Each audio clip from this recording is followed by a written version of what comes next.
pela misericórdia de Deus, mais uma vez eu quero agradecer ao nosso Deus por nesta manhã estar aqui junto com os irmãos para falar-lhes da palavra de Deus, trazer-lhes o pão espiritual. Peço aos irmãos que orem em seus corações, nas suas mentes, para que a palavra de Deus possa ser um bálsamo para cada um de nós, sirva de elevo espiritual para nós, e que nós possamos ter um encontro com Jesus, e que os irmãos não olhem para minhas palavras, mas olhem para o objetivo da palavra de Deus. Então hoje nós vamos meditar num tema importante: fonte e objetivo da verdadeira educação. Então a fonte quer dizer a origem. A palavra fonte quer dizer origem, algo ou princípio de alguma coisa. A origem, a causa. Então nós vamos ver a causa e o objetivo da verdadeira educação, ou a origem da verdadeira educação. Isso quer dizer fonte.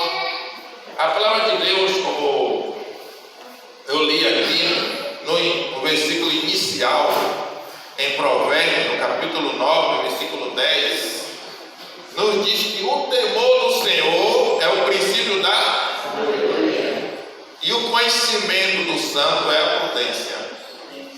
Irmão, que temor é esse que a palavra de Deus está dizendo? Está dizendo que temer a Deus é o princípio da sabedoria. Esse mesmo conceito nós encontramos na palavra de Deus, lá em Apocalipse. Se nós abrirmos a Bíblia em Apocalipse, no capítulo 14, como a evangelista falou logo no início, Apocalipse é o que, irmão? Revelação. Então, o Apocalipse é revelação de Jesus. Jesus revelou aos anjos, e os anjos notificou a quem? A João. E aqui em Apocalipse 14, no versículo 6 e 7, um voluntário que achar que pode ler para nós. 6 e 7. 6 e 7. E vi com outro anjo voar pelo meio do céu, e tinha o evangelho eterno para proclamar aos habitantes da terra, dizendo com grande voz: temei a Deus e dai-lhe glória, porque vinda é a hora do seu juízo, e adorai aquele que fez o céu e a terra, e o amar e a fonte das águas. amém? Amém. Então nós encontramos aqui, irmão, que lá o salmista, o sábio Salomão, ele falou que o temor do Senhor é o princípio da sabedoria. E aqui a palavra de Deus diz que nós devemos temer a Deus e dar-lhe glória, porque vinda é a hora do seu juízo. Mas nós devemos adorar a Deus, temer a Deus porque por medo. Aqui o salmista no livro de Revelação, no livro de Apocalipse, fala: por que nós devemos temer a Deus, irmão? Porque Ele é o Criador do céu, da terra, do mar e da fonte das águas. Então você vai adorar a Deus, você vai temer a Deus por causa da soberania de Deus, por causa do seu poder, por tudo que Ele criou, por tudo que Ele fez, porque Ele é o originador de todas as coisas. O que é que a Bíblia diz? Do Senhor é a terra, a sua. Deus é pleno, Deus é absoluto. É por isso que nós não tememos, não pelo temor do juízo que vai vir, mas pelo seu amor, pela sua bondade, pela sua misericórdia e pela sua infinita sabedoria. A sabedoria de Deus é infinita.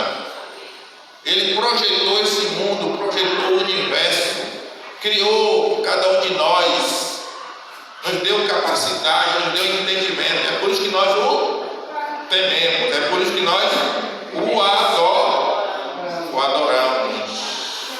Mas o que é educação, irmão?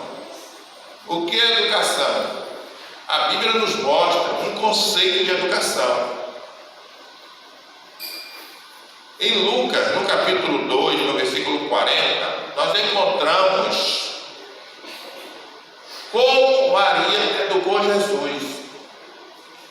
E aquela maneira que Maria educou Jesus é um conceito para cada um de nós sobre educação. Aqui nos diz a palavra de Deus: e o menino crescia e se fortalecia em espírito, cheio de sabedoria, e a graça de Deus estava sobre ele. O que é que nós podemos encontrar aqui, irmão? Jesus teve uma educação integral. Hoje nós confundimos muito, né? Até o que é educação integral com o tempo integral. Os deputados fizeram um projeto para as crianças ficarem o dia todo na escola. Mas isso é educação integral? Não é educação integral. Porque, segundo as Escrituras, a educação integral envolve o ser todo. Aqui Jesus, como foi o desenvolvimento de Jesus? Diz que o menino crescia, desenvolvimento físico, crescia e se fortalecia em espírito. Quer dizer, ele cresceu tendo um relacionamento com Deus espiritual. Então, o seu espírito, né? Ele se relacionava com Deus. E diz que ele era cheio de quê? Sabedoria, entendimento, capacidade intelectual. E a graça de Deus estava sobre ele. Então Jesus cresceu fisicamente, intelectualmente e espiritualmente. Ele desenvolveu um caráter simétrico, em todo sentido falando. Cristo não teve um desenvolvimento intelectual e espiritual, não. Ele cresceu espiritual, intelectual e também saúde. Ele tinha saúde. Jesus, nós não vemos nenhum versículo na Bíblia dizendo que Jesus estava como doente. Aqui nos mostra ainda em Lucas, no capítulo 2, versículo 52. E crescia Jesus em sabedoria e em graça para com Deus e hoje. Então Jesus cresceu para Deus e para as pessoas. Jesus não foi um eremita, irmão. Jesus viveu em sociedade. Ele não fugiu da sociedade. Então a educação, ele cresceu vertical e horizontal. Cresceu para Deus, espiritualmente falando, sempre buscava Deus, sempre estava na presença de Deus, mas cresceu também socialmente falando, com a humanidade. A Bíblia diz que o Verbo se fez e habitou entre nós. Então, lá tem um educador chamado esse Paulo Freire. Paulo Freire diz que o ensino verdadeiro não é uma doação, é uma relação. Então Jesus não somente ensinou, irmão, mas ele conviveu com as pessoas, ele se relacionou com as pessoas. Ele não somente se colocou num pedestal, ficou lá em cima, mas ele aprendeu a conviver, ele dialogou com as pessoas. A Bíblia diz que ele se identificou com as nossas necessidades, com nossos problemas. E se fez homem. Então Cristo, ele se relacionou com todos nós. Aqui diz no livro Educação, na página 5, o seguinte: nossas ideias acerca da educação têm sido demasiadamente acanhadas.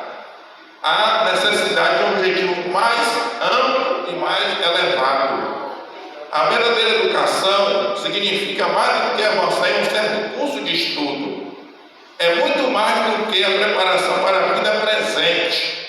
Visa o ser todo e todo o período da existência possível do homem. Então a educação verdadeira visa o quê? A pessoa como um todo. Todo o período da nossa existência aqui na Terra. É o desenvolvimento harmônico das faculdades físicas, intelectuais e espirituais. Então foi dessa forma que Jesus cresceu. De forma harmônica. Diz que as suas faculdades cresceu fisicamente, intelectual e espiritual. Prepara o estudante para a satisfação do serviço neste mundo e para aquela alegria mais elevada, para um mais dilatado serviço no mundo vindouro. A verdadeira educação não prepara a pessoa somente para esta vida, mas prepara a pessoa também para o futuro, para o porvir. E essa educação nós encontramos na onde? Na palavra de Deus, aqui na igreja. Diz que no porvir a gente vai estudar o quê? O amor de Deus, o ministério de Cristo, o plano da redenção. E essa preparação começa aqui. Então nós encontramos que nós precisamos nos preparar para a alegria mais elevada, que é estar com Cristo na eternidade. Essa é a verdadeira educação. Restaurar no homem a imagem divina. A fonte de semelhança educação é apresentada nestas palavras da Sagrada Escritura referente ao ser infinito. Então, nós sabemos que em Deus nós encontramos a fonte da verdadeira educação, da verdadeira sabedoria. E em Colossenses, no capítulo 2, no versículo 3, a palavra de Deus diz: em que estão escondidos todos os tesouros da sabedoria e da ciência. Então, em Cristo Jesus, o que é que nós encontramos, irmão? No eterno, em Deus, a fonte de toda a sabedoria. Em outra versão diz a chave de toda a sabedoria e de todo entendimento. Em Cristo. Nele está a chave. Ele que abre a nós, dá acesso a nós todo o verdadeiro conhecimento. A palavra de Deus nos diz. E nós encontramos ainda em Tiago, capítulo 1, no versículo 17, dizendo: toda boa dádiva, todo dom perfeito vem da onde? Do alto, descendo do Pai das, em que não há mudança nem sombra de variação. Então a fonte de toda a sabedoria vem de Deus, irmão. Todo conhecimento que o ser humano tem é um raio de Deus, que Cristo emana de Deus. Então nós vemos que a sabedoria perfeita ela vem lá do alto. A Bíblia nos diz ainda, em Romanos, no capítulo 11, versículo 33: ou profundidade das riquezas, tanto da sabedoria como da ciência de Deus, quão insondáveis são os seus juízos, e quão inescrutáveis são os seus caminhos, os seus pensamentos. Então nós encontramos que o apóstolo Paulo não encontra palavras para descrever a capacidade de Deus, o conhecimento de Deus, a sabedoria de Deus. Ele diz assim, usa essas palavras, ou profundidade da riqueza. Ele utiliza aqui que Deus é uma fonte inesgotável, tanto da sabedoria como da ciência, em que não há mudança nem sombra de variação. Então nós encontramos que Deus é o mesmo ontem, hoje e eternamente. O que Ele ensinou no passado serve para nós hoje. Então nós encontramos que Deus é uma fonte inesgotável. Por isso que Jesus diz: aquele que tem sede, vem a mim e beba. Aquele que crê nas minhas palavras, formar-se em ti uma fonte que jorra para a vida eterna. O mundo tem seus grandes ensinadores, homens de poderoso intelecto e vasta capacidade de pesquisa, pessoas cujas palavras têm estimulado o pensamento e revelado extenso campo ao saber. Tais indivíduos têm sido honrados como guias e benfeitores do gênero humano. Há, porém, que se acha acima deles. Podemos delinear as séries dos ensinadores do mundo, no passado, até o ponto em que atinge o registro da história. A luz, porém, existiu antes deles, assim como a lua e as estrelas do nosso sistema planetário resplandecem pela luz refletida do sol. Assim também os grandes pensadores do mundo, tanto quanto são verdadeiros seus ensinos, refletem os raios da justiça. Cada raio de pensamento, cada lampejo do intelecto procede da luz do mundo. Então nós vemos aqui que o mundo tem o quê? Grandes pensadores, pessoas de grande intelecto, muita capacidade, mas toda essa luz que emana dele veio de onde? De Deus, da luz do mundo. Jesus, eu sou a luz, quem me segue não anda em quê? Mas tem a luz da vida. Então Cristo, Ele é o caminho, Ele é a porta. Então nós encontramos que Ele é a luz, Ele é o sol da justiça.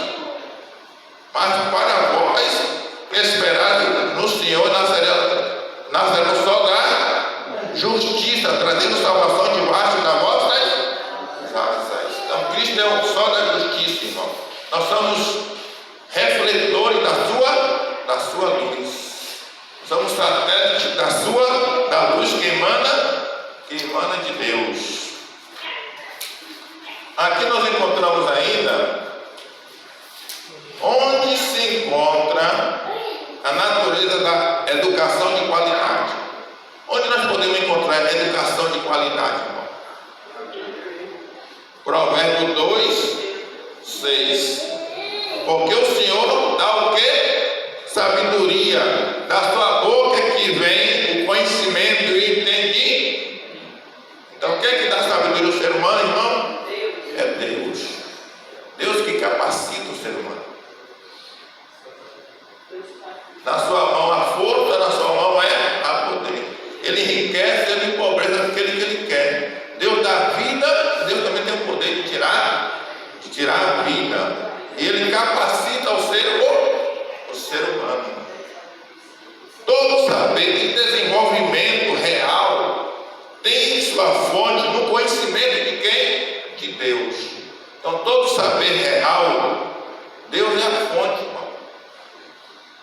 Para onde quer que nos volvamos, seja para o mundo físico, intelectual ou espiritual, no que quer que contemplemos, afora a mancha do pecado, revela-se esse conhecimento.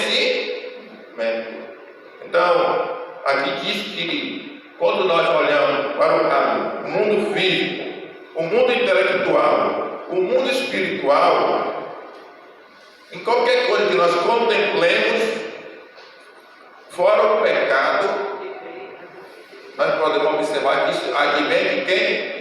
De Deus.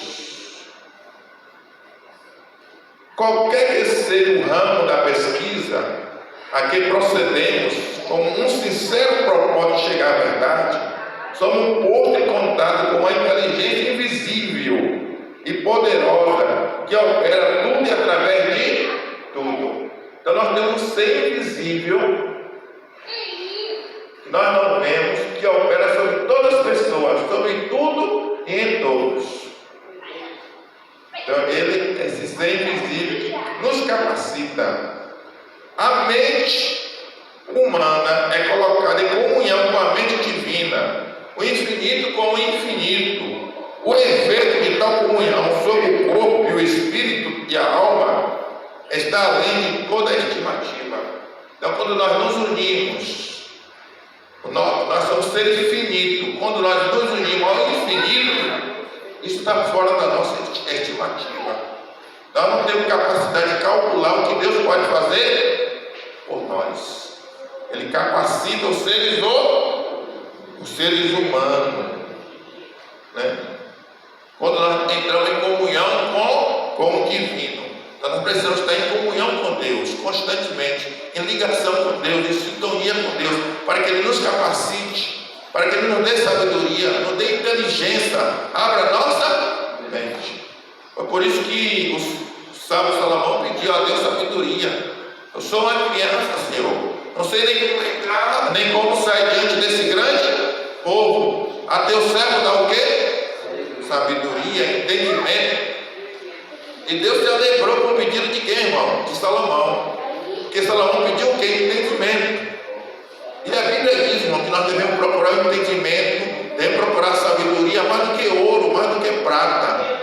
Você já percebeu quando fala de sabedoria, a Bíblia também fala de dinheiro, de riqueza, de prosperidade, e a sabedoria está além do quê?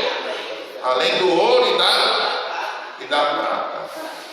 Então a sabedoria que provém de Deus, irmão, ela é infinita. Nós precisamos ter comunhão. O nosso espírito precisa estar em comunhão com Deus. Aqui diz, a mente humana é colocada em comunhão com a mente divina, o finito com o infinito. O efeito de tal comunhão sobre o corpo, o espírito e a alma está além de toda estimativa. E a Bíblia diz, o sábio Tiago diz, aquele que tem falta de entendimento, peça o quê? E Deus não, Ele dá e não lança em rosto, né, irmão? Então, nós precisamos pedir a Deus sabedoria, pedir a Deus entendimento, irmão, capacidade, largueza de espírito. Todos que desejam essa educação devem se unir a Deus. Jó, no capítulo 22, versículo 21 e 22, ele diz, apega-te, pois, a Ele e tem paz, e assim te sobrevirá o bem. Aceita, peço-te, a lei de tua boca e põe as tuas palavras no teu coração. Então nós vemos aqui que nós precisamos nos apegar, nos unir a Deus. E se nós nos unirmos a Ele, o que nós vamos alcançar, irmão? A paz, né? O bem virá a cada um de nós. E diz que o Senhor nos aceita, irmão. Ele aceita, ele não rejeita. O que Jesus diz? Aquele que o Pai me dá virá, e aquele que vem a mim de maneira nenhuma lançarei fora. Então Jesus Cristo, ele fala isso para nós.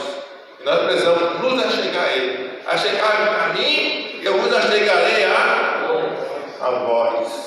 Então, se nós nos achegamos ao Senhor, Ele vai nos achegar a nós também.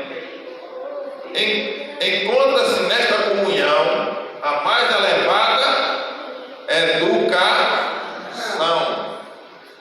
É o próprio método de Deus para o desenvolvimento. Então, qual o método de Deus para o nosso desenvolvimento, irmão? Apegarmos a Ele, unirmos a Ele, estar próximo dEle. Foi por isso que Jesus, na sua oração sacerdotal, ele falou isso. Senhor, pediu que nós fôssemos um, como Ele é com o Pai. Se nós formos um com Deus, como Jesus foi com o Pai, aí vai se cumprir em nós a sua palavra, irmão.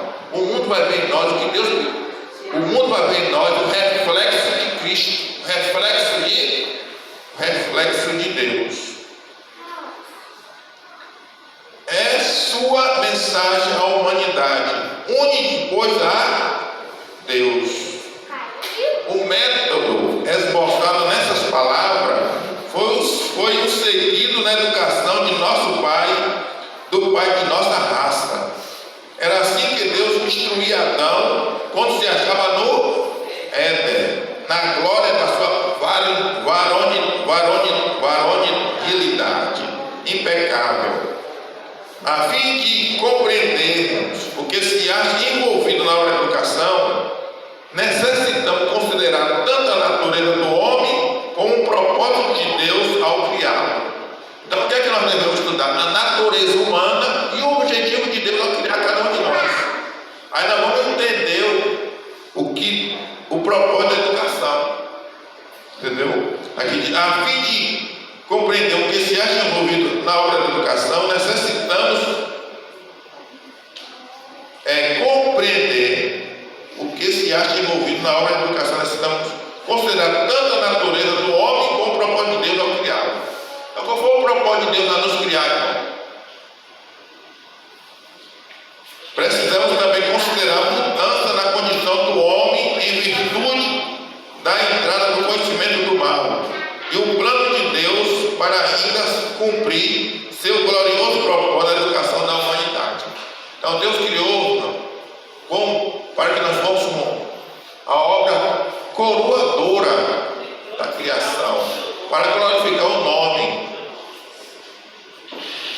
O que é que diz a palavra de Deus sobre isso? Em Gênesis 1, versículo 27, o que é que a palavra de Deus nos diz? E criou Deus o homem, a sua imagem, a imagem de Deus o criou. Homem e mulher os criou. Então nós encontramos, Deus criou o homem, Deus criou a mulher, e criou conforme a sua imagem. O que é isso que quer dizer, irmão? Que Deus dotou-nos de sabedoria, de entendimento, com a capacidade de escolher, com livre-arbítrio. Deus não fez um homem para ser um autômato, um robô. Deus dotou de capacidade. Deus deu sabedoria para que ele planejasse, para que ele pensasse. Exatamente. Deus fez assim com Adão. Deus queria que o homem se aperfeiçoasse, que o homem crescesse, como se desenvolvesse cada vez mais. E a Bíblia diz que o propósito de Deus para conosco é nos tornar como os próprios anjos. A Bíblia diz assim, lá em Salmo 8, que Deus nos fez com um pouco menor do que os de glória e honra nos coroou. Deus domínio, Deus deu que nós tivéssemos domínio sobre as aves do céu, os peixes do mar. Então, o homem foi criado não para ser dominado. Nós não fomos criados para ser escravos. Quando Adão saiu das mãos do Criador, trazia ele sua natureza física, intelectual e espiritual, à semelhança do seu Criador. E criou Deus o homem à sua imagem. E era seu intento que quanto mais o homem vivesse, tanto mais plenamente revelasse esta imagem, refletindo mais completamente a glória do Criador. Então nós fomos feitos conforme a imagem e semelhança de Deus. Deus queria que nós cada vez mais desenvolvesse a sua imagem em nós, aperfeiçoasse a sua imagem em nós. Todas as suas faculdades eram passíveis de desenvolvimento. Sua capacidade e vigor deveria aumentar continuamente. Vasto era o alvo oferecido ao seu exercício e glorioso o campo aberto à sua pesquisa. Os mistérios do universo visível. Então, o homem tinha uma fonte inesgotável de pesquisa, irmão, ali no Éden. Aqui nos diz que vasto era o alvo oferecido ao seu exercício. Deus, quando criou o homem, colocou no jardim do Éden, deu uma função para ele, deu várias funções para ele. Então o homem foi o primeiro biólogo, deu o nome dos animais.